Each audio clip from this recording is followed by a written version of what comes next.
नमस्कार दोस्तों, कैसे हैं आप लोग। उम्मीद करते हैं आप अच्छे होंगे, स्वस्थ होंगे, मस्त होंगे। दोस्तों, जुलाई अगस्त मंथ का योजना मैगजीन आया है, ये मैं आपके सामने लेकर के आया हूं। और आपको अच्छा लगता है तो लाइक कीजिएगा, चैनल को सब्सक्राइब कीजिएगा, वीडियो को शेयर कीजिएगा। देखिए दोस्तों, इसका जो टैग दिया हुआ सांस्कृतिक विविधता, जो हमारे देश में जो कल्चरल जो एक्टिविटीज़ है और जो कल्चरल जगह जगह पर मिलता है, और जो डाइवर्सिफाई कल्चरल सेक्टर के बारे में, उसके बारे में इस मैगजीन में बताया गया कि देश में जो सांस्कृतिक विविधता है पूरे देश में, कहाँ कहाँ पर कौन सा पर्व मनाया जाता है, किस तरीके का डांस है, किस तरीके का त्यौहार। क्योंकि भारत तो आप जानते हैं, भारत सांस्कृतिक विविधताओं वाला देश है। तो इसमें देखिए क्या क्या है। इसके जो प्रमुख आलेख हैं, भारतीय संगीत का दार्शनिक स्वरूप डॉक्टर प्रांशु समदर्शी जी के द्वारा लिखा हुआ है। और फोकस जो है वो पूर्वोत्तर क्षेत्र, अनुपम आत्मीय संबंध डॉक्टर ताप्ती बरुआ कश्यप। और विशेष आलेख है ग्रामीण अर्थव्यवस्था के उद्धार में बांस की भूमिका। बांस को भी भूमिका बहुत बड़ा है दोस्तों। इकोनॉमी के सेक्टर से भी किसी किसान लोग को भी बहुत सा इकोनॉमी बूस्ट करने में सहायता मिलेगी। क्या आप जानते हैं छाया कठपुतली नाटक की परंपराएं। ये मैं एक ओवरव्यू आपको दे देता हूँ इस बार जो मैगजीन में क्या क्या इंपॉर्टेंट है, ये आप देख सकते हैं। इस अंक में प्रमुख आलेख क्या क्या है और कौन कौन सा आर्टिकल्स वगैरह इसमें जो दिया हुआ है। संस्कृतियों का संगम, भारतीय संस्कृति पर श्री अरविंद के विचार। ये मैगजीन तो दोस्तों सभी को पढ़ना चाहिए, विशेषकर तो जो यूपीएससी की तैयारी कर रहे हैं और स्टेट पीसीएस की तैयारी कर रहे हैं, उनके लिए मैगजीन बहुत ही काम की है और उनको तैयारी में बहुत सहायता देता है। और जो जो एग्ज़ाम में जो आंसर लिखते हैं डिस्क्रिप्टिव में, उसमें ये बहुत काम हेल्प करता है। जैसे जो पहला पेपर जो है आपका हिस्ट्री का, कल्चर का, उसमें ये बहुत उसमें इस मैगजीन का बहुत ही बड़ा योगदान है। और साइंस में भी और ज्योग्राफी, मल्टी डायमेंशनल कहिए आप, मल्टी डायमेंशनल यूज इस मैगजीन का। संस्कृतियों का संगम पहला है, इसमें आप देख सकते हैं। हम जो मेन है वो हम पढ़ेंगे। हम उम्र नाद ब्रह्म को आराध्य मानते हैं, जो आद्य ध्वनि के रूप में प्रकट होने वाला है। आनंद का सार है वह अद्वैत, जो सभी सृजित तत्वों का चेतन मूल है, जिसमें सृष्टि की स्वयंभू रचना की है। संगीत रत्नाकर मैं सारंग देव। मैं धीरे धीरे इसको मैं पढ़ाऊँगा, आप चाहें तो वीडियो को पॉज करके भी आप मैगजीन को आराम से पढ़ सकते हैं, आपको दिक्कत नहीं होगा।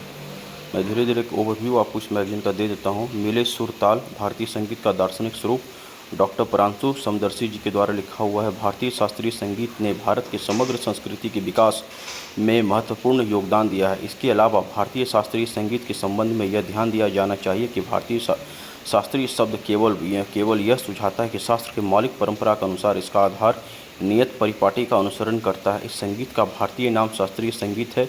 इसे कभी कभी राम संगीत के रूप में भी जाना जाता है, क्योंकि यह राग है जो इस कला की संरचना के केंद्र में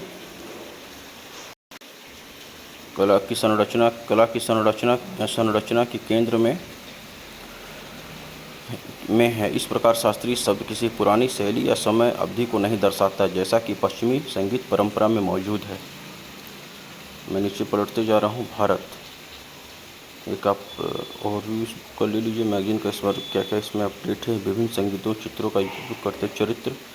भारत में जो मतलब डांस, जो नृत्य वगैरह जैसे भारतनाट्यम वगैरह, तो उसमें कौन सा कपड़ा पहनना है, किस तरीके से उसको आपका जो भाव होता है, वो सब इसमें इस बुक में दर्शाया गया है। इस बार ये पूरे भारत में जगह जगह पर क्या क्या कल्चर है, किस धर्म के लोग किस त्यौहार मनाते हैं, सब इसमें इस बार मैगजीन में दिया हुआ है।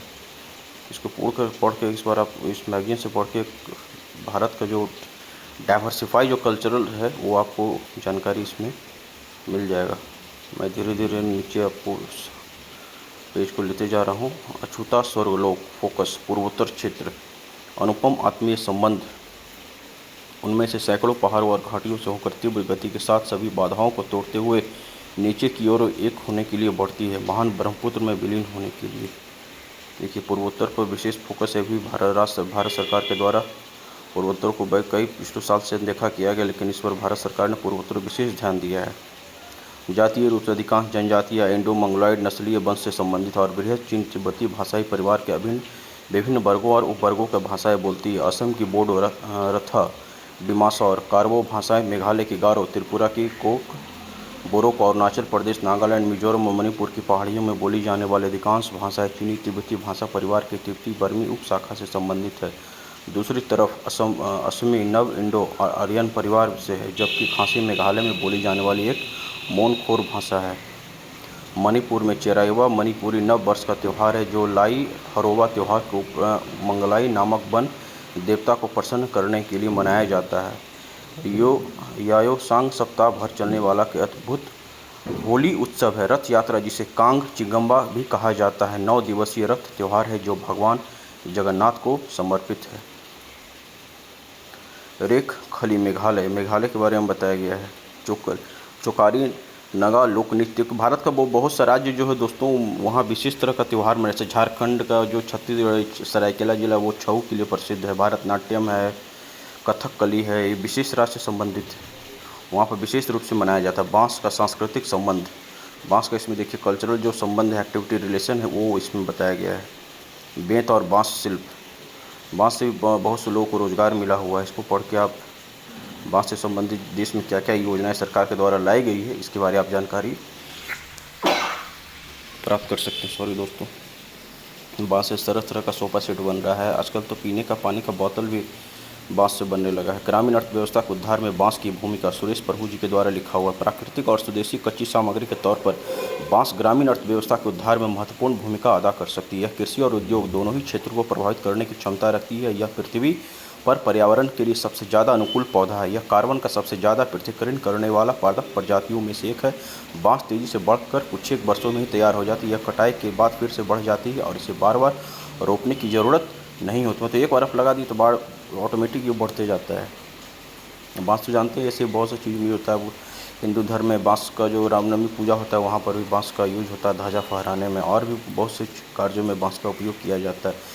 विविधता से परिपूर्ण महाराष्ट्र के बारे में से बताया गया। दृश्य और लोक कला शैली, महाराष्ट्र की संस्कृति आकर्षक लोक कला, परंपरागत मनमोहक और कला की समकालीन शैलियों और समृद्ध साहित्यिक जबरदस्त त्यौहार और स्वादिष्ट भोजन, रंग बिरंगे परिधान और विभिन्न कलाकृतियों और उन्नत आधुनिक मनोरंजन का पूर्ण मिश्रण है। कोई भी बुक रहा हो इसे दुनिया भर के कलाकारों को हमेशा प्रेरित किया है और आने वाले पीढ़ियों का प्रेरणा देता रहेगा।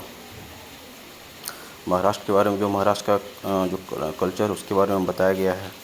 नाजुक पर्व नागालैंड में मनाया जाता है। मतलब इस मैगज़ीन को पढ़ने के बाद आपको एक देश में क्या क्या जो कल्चरल है और जो सांस्कृतिक संबंध है, जो धार्मिक त्यौहार वगैरह मनाया जाता है, सब आपको इस मैगज़ीन को इस पर पढ़ने से आपको इसकी जानकारी मिल जाएगा। आप लोग को पढ़ना चाहिए। अच्छा मैगज़ीन भारत सरकार के द्वारा पेश किया जाता है, मंथली आ जाता है और कुरुक्षेत्र आता है जो प्रमुखतः ग्रामीण क्षेत्र पर फोकस होता है उस मैगज़ीन का।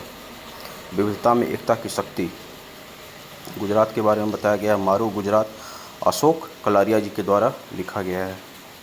गुजरात में जो डांस होता है गरबा, और इसमें कौन कौन सा डांस होता है सब इसमें बताया गया है। कौन कौन सा त्यौहार वहाँ विशेष रूप से मनाया जाता है, जो भारत की सांस्कृतिक विविधता को और बढ़ाने में और भारत की इसमें देखिए विविध परिदृश्य, भाषा के साथ साथ नरसिंह मेहता, आरोप प्रेमचंद सामल, बयाराम, दलपत राम, नरसब, गोवर्धन राम त्रिपाठी, के.एम. मुंशी, उमाशंकर जोशी और पन्नालाल पटेल जैसे प्रसिद्ध साहित्यकारों की रचनाएं गुजराती साहित्य को समृद्ध बनाती है।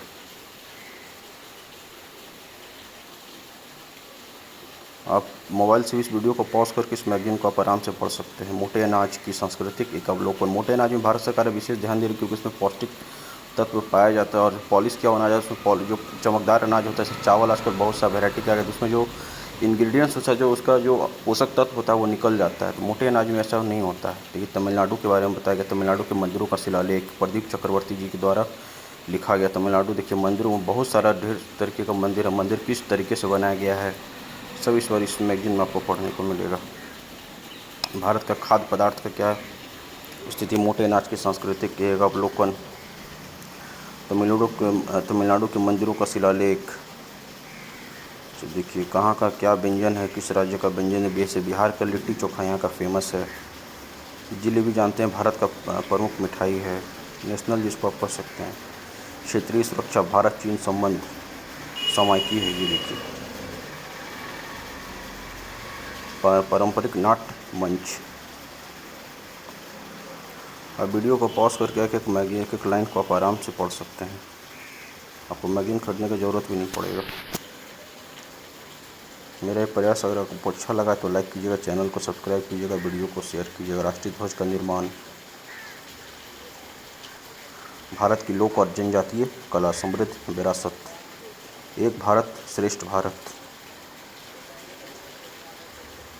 कलमकारी आंध्र प्रदेश विविध परिदृश्य।